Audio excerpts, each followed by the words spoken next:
میں یہ سیکھنے کی کوشش کروں گا، آپ یہ سمجھنے کی کوشش کریں کہ آیا یہ مہینے کا ہم استقبال کیسے کریں، کیسا ہم اس کا استقبال کر سکتے ہیں اور کیسا ہم اس کا استقبال کریں، یہ سیکھنے کی ضرورت ہے۔ لوگوں ایک مثال دیتا ہوں، تھوڑا غور سے سن لینا۔ مثال یہ کہ تمہارے اپنے گھر مہمان آنے والا ہوتا ہے، تم اس کا استقبال کرتے ہو۔ مہمان آنے کی کیفیت بھی الگ الگ ہوتی ہے۔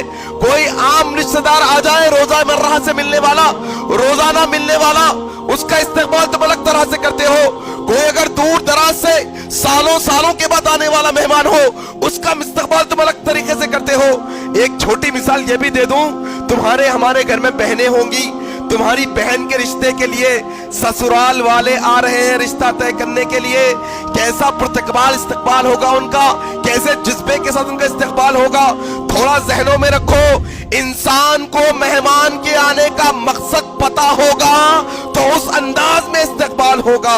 ہم میں سے اکثر لوگ یہ جانتے ہی نہیں کہ رمضان آخر آتا کیوں ہے ہمارے پاس، کیوں یہ مہمان بن کر سال میں ایک دفعہ آتا ہے، اس کا مقصد کیا ہے، کیوں رمضان آتا ہے نہیں جانتے، اور نہ تو اس کا استقبال جانتے ہیں۔ ہم میں سے کئی لوگ ہم یہ سمجھتے ہیں کہ کپڑے کی دکان والا سمجھتا ہے کہ کپڑے کے کاروبار کے لیے رمضان آتا ہے، ٹیلر سمجھتا ہے کہ میرا سیزن ہے، اب تو 2 اور کاریگروں کو جمع کرنا پڑے گا، مشینوں کی مرمت کرا کر بڑی تیزی سے کام کرنے کا مہینہ اب آ رہا ہے۔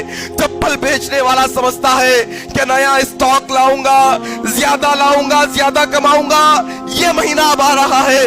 کوئی ہوٹل والا یہ سمجھتا ہے اب تو حریص کی بھٹی لگانے کا مہینہ آ رہا ہے۔ عورتیں سمجھتی ہیں کہ گھر میں نئے بیڈ شیٹ بچھا دیے جائے، نئے پردے ڈال دیے جائے، گھر کو نیا کلر کروا دیا جائے اور کچن میں بھر بھر کر کھانے کا سامان لا دیا جائے، یہ اس کا مہینہ ہے۔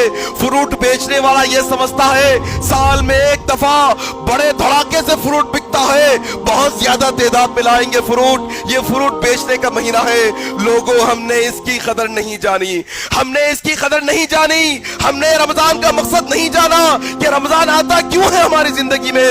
یہ چیز سیکھنے کی ضرورت ہے میرے بھائی، یہ چیز جاننے کی ضرورت ہے۔ آج سب سے پہلی بات، رمضان آتا ہے تقوی دینے کے لیے۔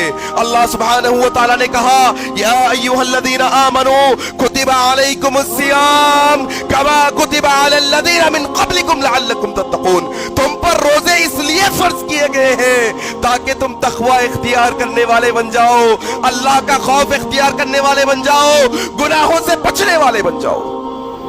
یہ رمضان ہے۔ یہ رمضان کپڑے پہننے کے لیے نہیں ہوتا، یہ کھانے کا مہینہ نہیں ہے میرے بھائی، بھوکے رہنے کا مہینہ ہے۔ یہ رمضان نئے چپل پہننے کا مہینہ نہیں ہے، یہ رمضان گھر کو رینویٹ کرنے کا مہینہ نہیں ہے، یہ رمضان ہمیں تقوی دینے کے لیے آتا ہے۔ تقوی، آؤ اس کا استقبال ہم کیسے کریں؟ اس سلسلے میں سب سے پہلی چیز کہ اپنے آپ کو، اپنی روح کو جسمانی طور پہ بھی، روحانی طور پہ بھی، اپنے آپ کو فزیکلی بھی، اپنے آپ کو مینٹلی بھی اس بات کے لیے تیار کریے کہ اب رمضان کا مہینہ آ رہا ہے، اپنے کام کاج کو ایسے نپٹاؤں گا، ایسے جلدی کام رمضان سے پہلے نپٹاؤں گا تاکہ فرصت کے وقت رمضان میں گزار کر اللہ کی عبادت میں زیادہ وقت لگا سکوں۔ رمضان کا استقبال یہ ہے۔